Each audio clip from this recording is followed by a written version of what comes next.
It's Tuesday, February the 20th, and this is your Barbados Today afternoon news update. I'm Emmanuel Joseph. Thanks for joining us. Topping the news at this hour, Finance Minister and MP for St. Michael Northwest, Chris Sinckler, has declared his support for the expansion of the desalination plant at Spring Garden, St. Michael. The project came under the microscope last evening as officials from the Barbados Water Authority met with residents to discuss the project at a town hall meeting at St. Stephen's Anglican Church. Sinclair told reporters Barbados is a water-scarce country and this was not likely to change anytime soon. He says this makes the project a necessity. As you know, the Water Authority has agreed, coming out of the major drought and the problems we had in the north, to put 2 desal plants in the north of the island. To upgrade this capacity now gives them additional scope in lieu of those plants coming on stream, because it's going to take some time to put those in place. It gives freshwater ionics the ability to upscale or ramp up the amount of water that they can carry, and therefore for the whole of Barbados, it is, well, for those people who benefit from it, it's a good thing. The project is, however, a matter of concern for the Archer family of Black Rock, St. Michael. They revealed last evening that the plant is being constructed on a piece of their land which was acquired by government several years ago. Sandra Archer disclosed that the family is still receiving water and land tax bills for the property, and they want answers. Our father was dealing with it mostly, and now he's not able to deal with it. We have basically just taken it up just to get some information, really. It's not trying to be any contentious or anything. We just really want to find out what has happened and to make sure that the process is followed properly. Minister Sinclair pledged to have the matter investigated. He suggested that the land acquisition process was incomplete, but assured that the Archer family would be fully compensated. So you begin there. You have to go in the land registry, you have to go in the files of the Ministry of Housing and Lands, see when the acquisition was done, how the subdivision was done, because it would obviously have been subdivided off of some other piece of land that they did not want to acquire. See when when it was passed by Parliament, when the statutory instrument was done, and you have the attached plot of the various plots that were acquired, and establish that that was part of the acquisition.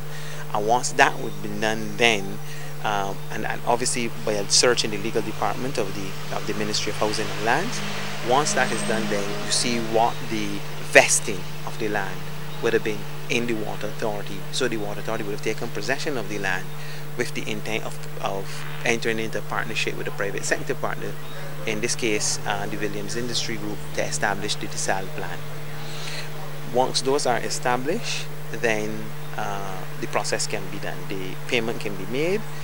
The land tax bill obviously would discontinue, because the government, well, the Water Authority in this case would be the owner, because the land would have been invested in the Water Authority after being acquired by the government, and the water bill will be discontinued. Over to the upper house, where senators are continuing debate on the estimates of revenue and expenditure. This morning, Government Senator Andre Worrell touted the benefits of the Barbados Sustainable Recovery Plan, blasting the opposition for criticizing the new plan aimed at reviving the ailing economy.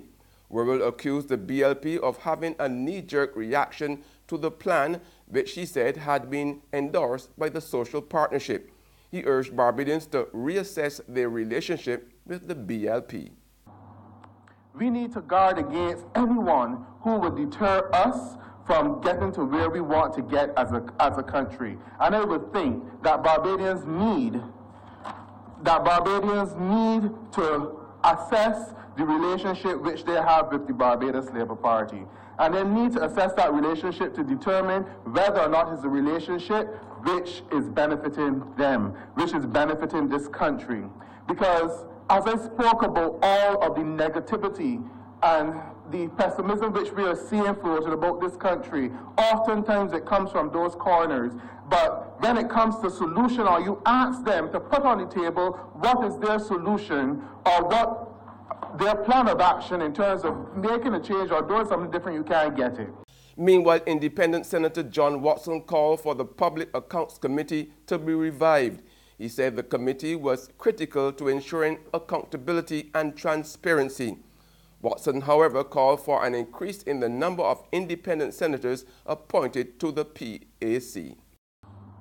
One of the best ways of ensuring good governance in Barbados is to have a well-functioning and structured Public Accounts Committee. I believe, Madam President, it doesn't matter which parties in the government, that committee should be a committee that represents, as I said before, the interests of Barbados. And I think that it would do well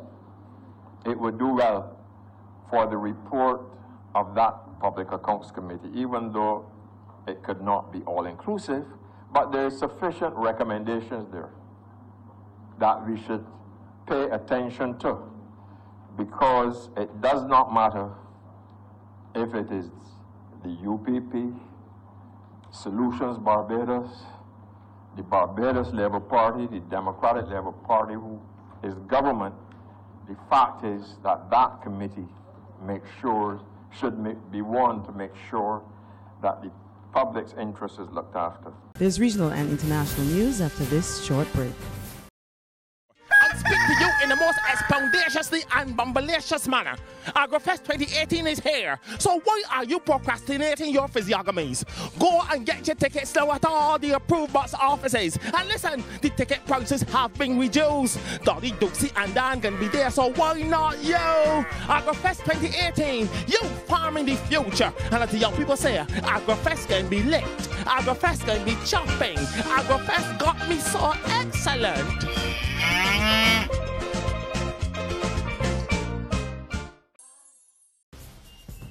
Welcome back with news from the region now. The Trinidad and Tobago Police Force says it is actively probing the circumstances in which 808 police officers either called in sick or were absent from duty during the Carnival weekend. Deputy Commissioner of Police Doedat Talashan at last Thursday's police press briefing reported that 16% of officers failed to report for duty during the Carnival. The majority of officers were reportedly Special Reserve Police officers. The Police Service Social and Welfare Association has said that apart from disciplinary action, there can also be criminal consequences. The association's president, Michael Seals, explained that Special Reserve Police Act specifically stated that any member which neglected duty when called out by the commissioner could be fined $300 or be jailed for 1 month if taken before a magistrate. Further afield now, in northeast Nigeria, hundreds of schoolgirls escaped possibly being kidnapped by suspected Boko Haram attackers who raided their school in northeast Nigeria yesterday. The schoolgirls fled into the bush with their teachers after hearing gunfire as the militants descended on the town in Yobe State. 4 years ago, Boko Haram kidnapped nearly 300 girls from their school in Chibok, setting off global outrage. Many of the Chibok girls were freed after negotiations, but more than 100 remain in captivity, their whereabouts unknown. It was April 14th, 2014. 276 teenage girls were taken from their school in the middle of the night. Some of the girls were able to escape in the hours that followed. It happened in the town of Chibok in Borno State, northeast Nigeria. They were captured by the terrorist group Boko Haram. Several weeks later, Boko Haram leader Abubakar Shekau released a video claiming responsibility for abducting the girls and threatening to sell them as slaves. Bring back our girls now! With international outrage mounting, protests began over the Nigerian government's failure to bring the girls home, and a social media campaign, #BringBackOurGirls, was launched. A month later, the hashtag had been tweeted over 1 million times by people around the globe, including politicians, celebrities, and then First Lady Michelle Obama. 1 year after the girls were taken, in April of 2015, Muhammadu Buhari won Nigeria's presidential election and vowed to curb Boko Haram's violence. Another year goes by. In April 2016, CNN obtained a proof-of-life video sent by their captors showing 15 of the girls. We shared it with several of the girls' mothers, some tearful moments as they recognized their daughters. And that's news, but for the very latest, visit our website at www.barbadostoday.bb. You can also subscribe to our e-paper, email updates, or like us on Facebook. We are also on Izumi Media in bus terminals, as well as screenplay at supermarkets and gas stations near you. You can also hear us on Mix 96.9 FM. I'm Emmanuel Joseph. Have a fantastic day.